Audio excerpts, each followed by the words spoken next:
Free Palestine, free Palestine.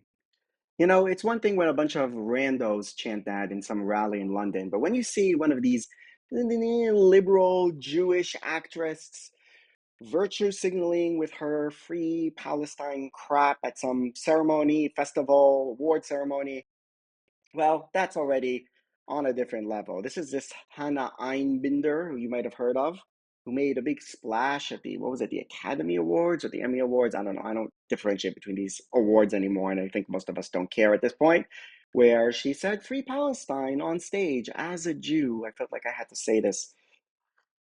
Honey, they'll still come for you. Don't worry. But anyway, let's take a look at the clip.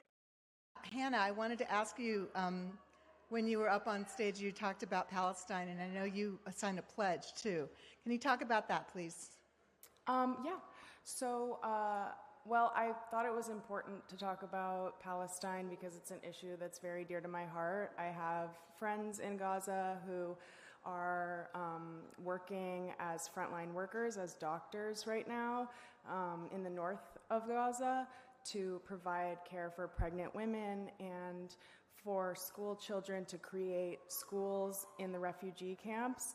And it's an issue that's really close to my heart for many reasons. I feel like it is my obligation as a Jewish person to distinguish Jews from the state of Israel because our religion and our culture is such an important and long-standing, basically like institution that is really separate to this sort of ethno-nationalist state. And in terms of the pledge, it's like many movements, boycotting is an effective tool to create pressure on the powers that be to meet the moment, you know? So the Film Workers for Palestine boycott does not boycott individuals. It only boycotts institutions that are directly complicit in the genocide. So, yeah, it's important to me, and I think it's an important measure, and so I was happy to be a part of it.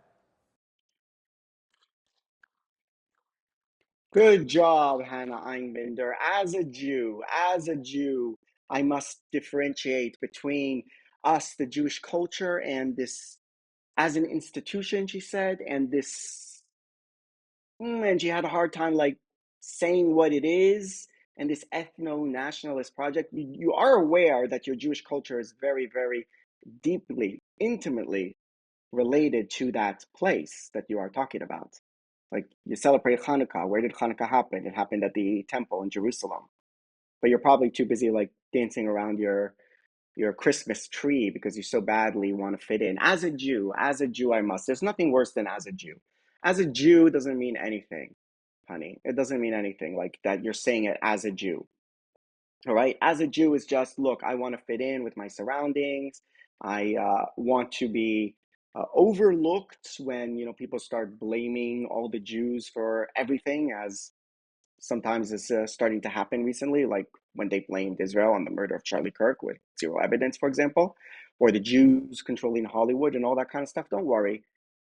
You will be included in that list as well, no matter how much you shout free Palestine. So pathetic, these people, like that they wanna be accepted and loved. But this thing about, you know, us as she talks about like this Jewish institution, this Jewish culture. Yeah, you know, Israel is a place that actually represents that Jewish culture probably better than anywhere else on the globe right now.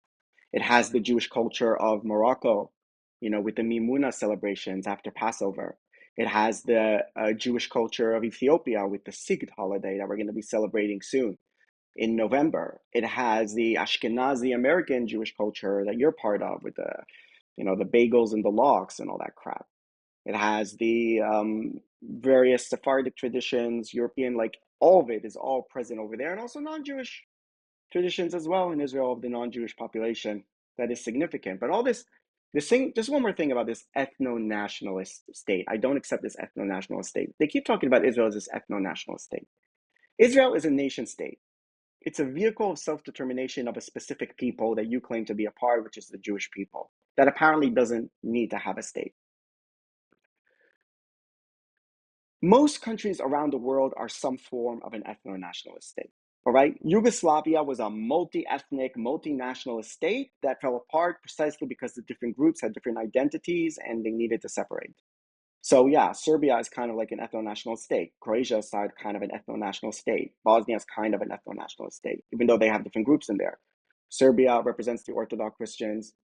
Croatia represents the Catholics. Bosnia, the Bosniaks.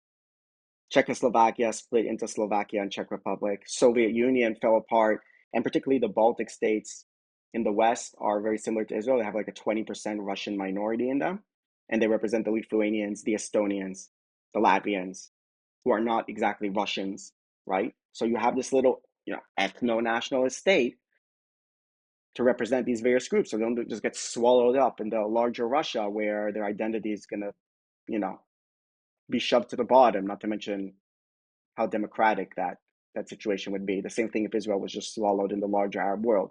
And one last thing about this ethno-national state crap. Palestine, the concept, idea of Palestine is an ethno-nationalist state. Okay? It's an Arab Muslim state. Full stop. The flag, that you see the same colors in all the Arab countries, white, red, black, green, all right? Those are the colors of the various caliphates that were in that region since the time of Muhammad. The Rashidun, the Abbasid, all right? The Mamluk. That is a symbol of Arab heritage.